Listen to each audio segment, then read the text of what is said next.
আসসালামু আলাইকুম। তো অনেক দিন ধরে এই প্রোডাক্টটা আমি অনলাইনে দেখতেছিলাম। তো আসলে এই প্রোডাক্টটা কী আছে আমি কিচ্ছু জানি না। তো আজকে আমি এটা পেন্সিল প্যাক করব। তো সবাই সাথে থাকবেন এবং আমার চ্যানেলটা প্লিজ সাবস্ক্রাইব করে দেবেন। আচ্ছা ব্যাকটা করে দিছো আল্লাহ। এটা রেকর্ড করতেছে। করো। অনেকদিন পর তোমাদের একটা রেকর্ড করতেছে।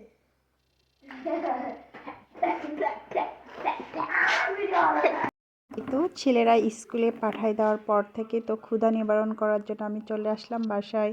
আসলে তেমন কিছু বানানোও ছিল না, আজকে রুটি বানানি। তো যেহেতু মোয়ামুড়ি ছিল সেটাকে দিয়ে আমরা চা খাবো। আর এখানে 3 কাপ চা, একটা আমার শাশুড়ি মা, আমার একটা ছোটো ভাই, একটা আমি। তো এই জন্য 3 কাপ চায়ে এখন আড্ডাটা জমে যাবে, কথা সাথে থাকবে সেই গল্প গুজব। আর এখানে তো অনেক বড় একটা সমস্যা আমি কয়েকদিন ধরে বহন করে চলে আসতেছি। সেটা হচ্ছে আমার বেসিনের লাইনের অনেক বেশি প্রবলেম হয়ে গেছে, যে পানি আসতেছিল না। আর আমার বাহিরে যে মাজা ঘষা পরিষ্কার করতে যে কত বড় ঝামেলা পোহাতে হচ্ছিল প্রতিদিন, সেটা আমি বুঝতেছিলাম। তো এই তো মিস্ত্রিদেরকে ডাকা নিয়ে আসছে, ওনাদের কাজ করতেছিলাম। তো ওখানে যার কাছে আমি সবসময় মাছ নিই, বিশেষ করে গুড়া মাছটা নেই। আর গুড়া মাছটা যখন আমি টাটকা পাই বাসায়, তো বাসায় থেকেই নিই। তো এই চাচা আমাকে সপ্তাহে একদিন হলেও এসে ডাক দিয়ে দেবে। তো আজকে নেওয়ার জন্য আমি গেটে চলে আসলাম, তার ডাক শোনা মাত্রই। তো মাছগুলো তেমন একটা ভালো লাগতেছিল না, তাই নিলাম না। তো এখানে বাসায় যেহেতু আগেই আমি পাবো মাছটাকে ভিজিয়ে রেখেছিলাম, তো ভাবলাম আজকে পাবো মাছই রান্না করব। তো যাই হোক, ওনাকে বললাম যে চাচা আজকে তাহলে আর নেই না। তো পাবো মাছটাকে আমি নেড়ে চেড়ে দেখতেছিলাম আসলে এর পেট পরিষ্কার আছে কিনা। আর পরিষ্কার করে সুন্দর করে এতে পানি দিয়ে ধুয়ে ফেলতেছি এগুলোকে আবার। তো যাই হোক, বেসিনের লাইনের পানি তো একটু আসা শুরু করলো। ওনাদেরকে বললাম বাকি লাইনগুলোকে একটু যেন আমার সুন্দর করে দেখে, চেক করে আসলে। পানির কষ্ট বড় কষ্ট। আর সবচেয়ে বড় কথা কি, রান্নাঘরের পানির লাইনটা যদি ইজি না থাকে আসলে কাজ করে মোটেও ভালো লাগে না। তো পাবো মাছ রান্না করতেছিলাম আর কথা বলতেছিলাম, মিস্ত্রিদের সঙ্গে সব কিছু বুঝাই দিচ্ছিলাম কাজকর্ম। যেহেতু সংসারটাকে আমার একা হাতে এখন মেইনটেন্স করতে হবে প্রতিনিয়ত। আল্লাহ তাআলার চাওয়া পাওয়াকে, ইচ্ছাকে সম্মান জানিয়ে তারপর শুকর আলহামদুলিল্লাহ, তার দরবারে আশেষ লাখো শুকরিয়া। আল্লাহ তাআলা বলেছেন যে সে যা করে তা নাকি বান্দার উত্তম পরিকল্পনা ভেবেই করে। তো তার ভরসায়, তার বিশ্বাসী জীবনের এই কঠিন সিদ্ধান্তকে আমি মেনে নিয়েছি। যদিও কোনো দিনই এই আঘাত আমি ভুলে থাকতে পারবো না, বা সেই মুহূর্তগুলোকে কখনোই আমার ভোলা সম্ভব নয়। আমার আসলে আগের জীবনটাকে, হ্যাপি খুশি জীবনটাকে আমি, আল্লাহ হয়তো আমাকে এটা অনেক বড় পরীক্ষা দিয়েছে, সেই সাথে অনেক ধৈর্যও দিয়েছে আমার সন্তান দুটোকে দিয়ে।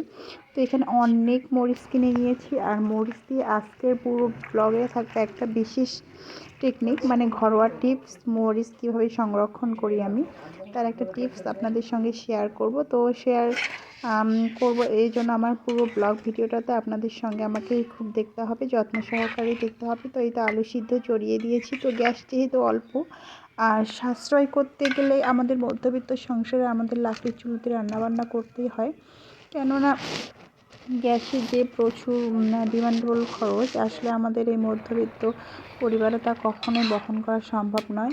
তো কিছুটা গ্যাস আমি সাশ্রয় করি মাস শেষে, যেন আমার কাজে লেগে যায় সংসারের খরচ থেকে। এই তো আমি মরিচগুলোকে এখন চিড়ে নিচ্ছি। তো এগুলোকে কিন্তু চিড়ে নেওয়ার পর এগুলোকে আমি রোদ দিয়ে সুন্দর করে মচমচে করে শুকাবো, একদম চিড়ে ফেড়ে মচমচে করে শুকাবো। আর এভাবে কিন্তু আপনি 6 মাস, পুরো 6 মাস মরিচ সংরক্ষণ করতে পারবেন। চিড়ে রোদে দিয়ে ওগুলোকে পাটায় বেটে গুঁড়ো করে আমি ডিপ ফ্রিজে রেখে দেবো, যেন আমি কয়েক মাস ওগুলোকে সুন্দরভাবে ব্যবহার করতে পারি। আর এই তো রয়ে গেল সিম। এখানে তো আমার শাশুড়ি মা বলতেছে এগুলো কিন্তু আমাদের গাছের সিম। তো এই তো আমার শাশুড়ি মা বলতেছে এগুলোকে কেটে দিলাম। তো যেহেতু অলরেডি চুলোর আগুনটাকে আমি নিভিয়ে দিয়েছি, আর চুলোও যাব না, কারণ ঘরে কিছু কাজ রয়েছে, এই জন্য আমি গ্যাসটাকে ওপেন করলাম। গ্যাসটাকে ওপেন করে এই তো আবার সিম ভাজি করব। এখানে তুলে দিব সিম, যেহেতু আমার আসলে দুপুরবেলা অনেক কাজ থাকে।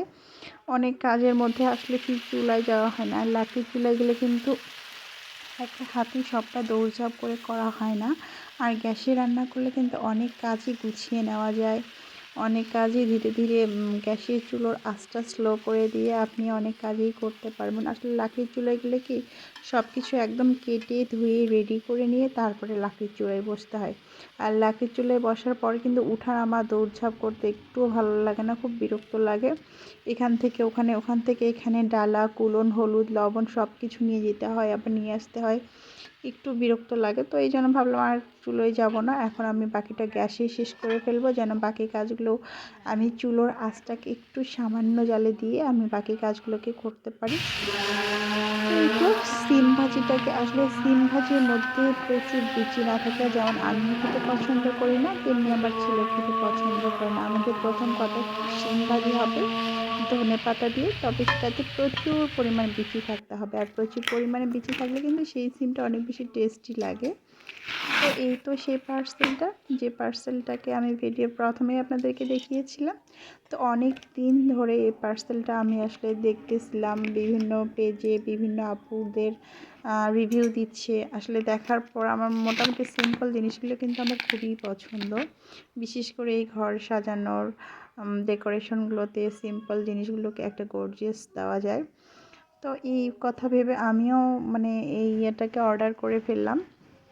তো আমি এটা 3 দিন আগে অর্ডার করেছিলাম। তো পার্সেলটা আমি সকাল সকাল, এত সকাল সকাল পাবো চিন্তাও করতে পারিনি। তো পার্সেলটা পাওয়ার পর আমি আসলে মানে এতটা বেশি আগ্রহ প্রকাশ করতেছিলাম যে আসলে কাজকর্ম শেষেই আগে পার্সেলটাই খুলতে এসেছি। আর খুলে খুলে দেখতেছি ঠিক পার্সেলটাতে মানে ওদের প্যাকিংটা কীরকম, ওদের সার্ভিস মানে কীরকম, সব কিছু দেখতেছিলাম খুলে খুলে। তো এই হচ্ছে আমার, এই তো এগুলোতে আসলে ছোট ছোট আপনি শোপিস সাজিয়ে রাখতে পারবেন। এগুলোকে মোটামুটি একটা ওয়াল হ্যাঙ্গিংয়ের মতো আপনি ডেকোরেশন করতে পারেন আপনার বসার ঘরে, আপনার ডাইনিং রুমে, বা আপনি আপনার বেডরুমে করতে পারেন।